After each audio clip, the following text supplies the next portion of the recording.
we will move on to our third and final lightning talk for this round, um, which is going to be given by Dr. Donna Ziegenfuss, a librarian at the University of Utah. Take it away, Dr. Donna. Hello, everyone. My name is Donna Ziegenfuss, and I'm a librarian at the University of Utah in the Marriott Library. But I also teach credit courses for graduate students in the College of Education, and I'm currently teaching an introduction to qualitative research and an advanced version of qualitative research. So I just wanted to talk a little bit about today in this lightning round about strategies that I use in that class for graduate students, because often we're looking at OERs for lower level classes. Oh, where'd it go? Okay.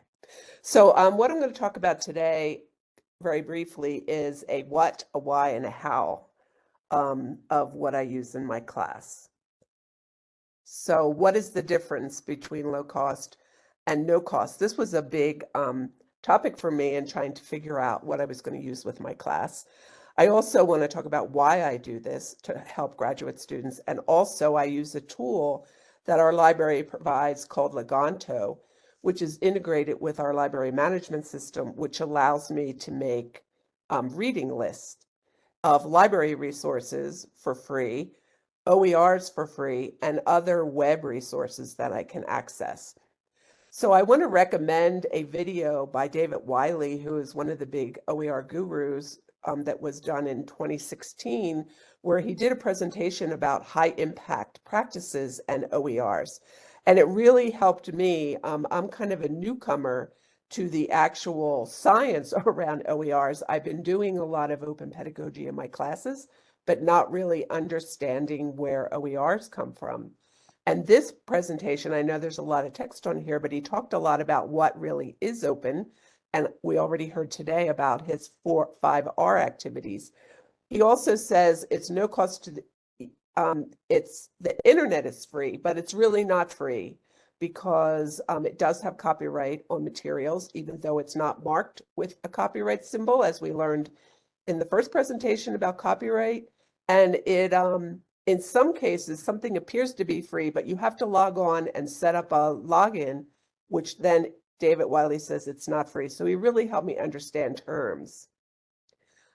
He talks about FOPN. So I work with faculty that often say, oh, there's a free Coursera course that I want to use in my class. And it's open if you want to take it, or if a particular student wants to take it, but you can't integrate it into your course. It's really not open for you as an instructor. So there's a lot of fine tuning of what really open is and what low cost is. He also talks about inclusive access of tying the cost of a low cost book to the cost of the course, which really isn't open and free either. So I would really recommend that video. I also found from using OERs that it's really important to kind of go beyond just the textbook and think about how you're going to use that textbook in your class. So I have a master's in instructional design, and I did my dissertation on how faculty design higher education courses. And what I found is that it's not just the textbook, but how you actually apply it. There are attributes of open pedagogy, such as reflective practice, participatory work, openness in the classroom, innovation, sharing ideas, creating a community in the classroom. And this article was really helpful for me, Open Pedagogy by Hegarty, which is an open access article. And I have a reference list at the end you can access, which really helps me think about customizing my course. So it's not just about finding an OER for me, but it's about pulling together and curating a collection of open resources with different perspectives so students can see different perspectives. And in a qualitative class, students have different methodologies that they're interested in. So I can pull together a collection of resources that is more relevant to their interests and needs. And this is what Leganto looks like. I'm not sure if anyone in Georgia uses this. This is a pretty new tool to us. And before using Leganto, I used to use the free Zotero tool and create a collection of resources, OERs, videos, all kinds of open resources in a Zotero collection, and then create a spreadsheet for my students. But now I can integrate directly into the course. So in my learning management system, we use Canvas. It creates a course materials link in my navigation menu. And then I can set up subcategories. So I I organize my OERs and my free library materials that come through as ebooks or articles into categories. And then students have access to these, and I call them supplemental resources. And then in my modules, I pull these resources in where they're relevant to the modules that I'm teaching.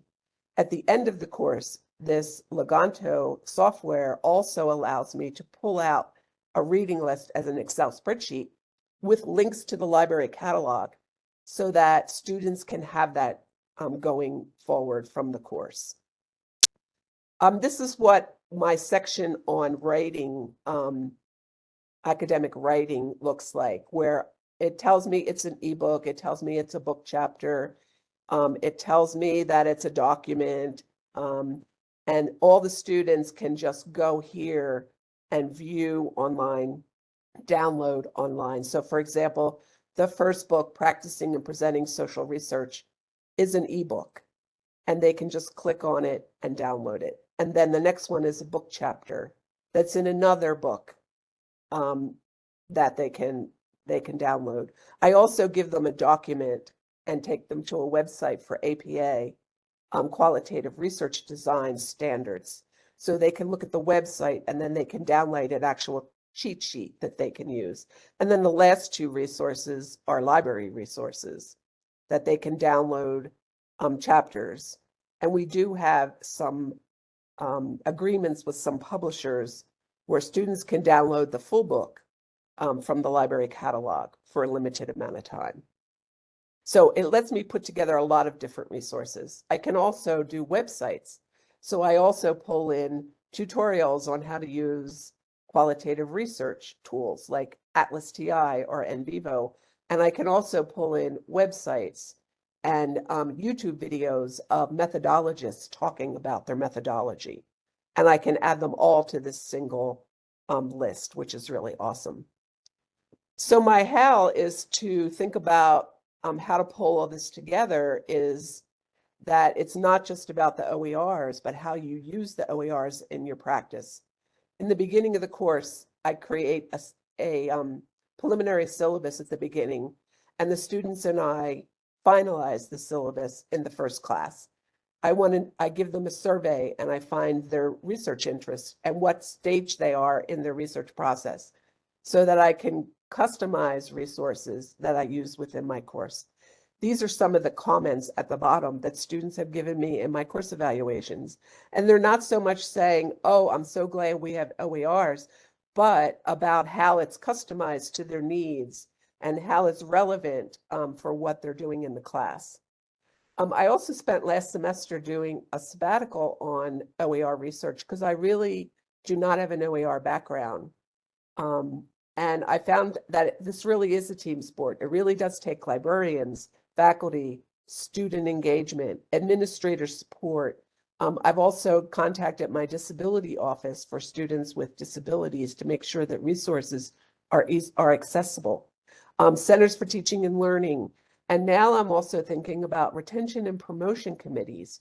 So how do OERs fit into that? Because I'm working on my own OER right now. And how does that contribute?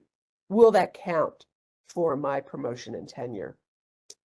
I would recommend easing into change. So don't try to change everything at once. To find books or resources that are relevant that you can supplement. And I was looking at the Georgia website books, and they actually are called supplementary resource books, which is a great idea, which I haven't really thought about. And that might be a solution for me to use in my courses. I also am really encouraging everyone to put CC licenses on all the work that they create for their courses. When I meet with faculty in my discipline, I'm the liaison for the College of Ed. Right now I have a group of special education faculty and students that are creating case studies.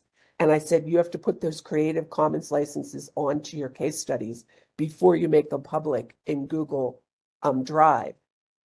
And customizing OERs to the needs. So I do a lot of work, and it is time consuming in that I customize each semester based on the interest and where the students are coming into my course.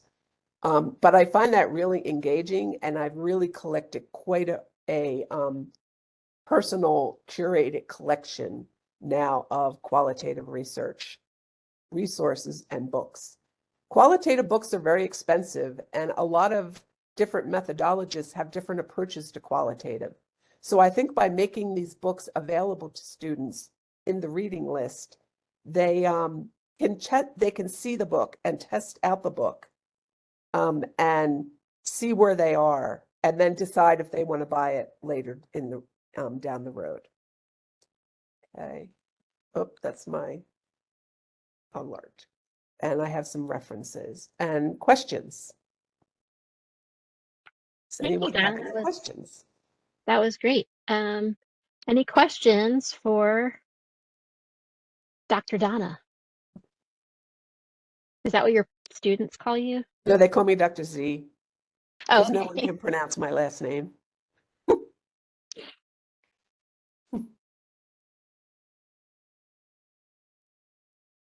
I love the idea of um, getting input and like collaborating with students on the syllabus. That's great. It probably gets you a lot more buy-in because they know that it's something they helped develop. And last semester, students did a jigsaw assignment where they all researched methodologies that they were interested in, and they created like a info sheet that then now it's become part of my course materials so that I can share that with students in the next courses coming down the road.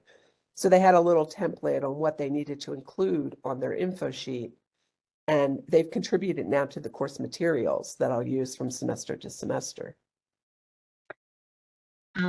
Marianne has a question.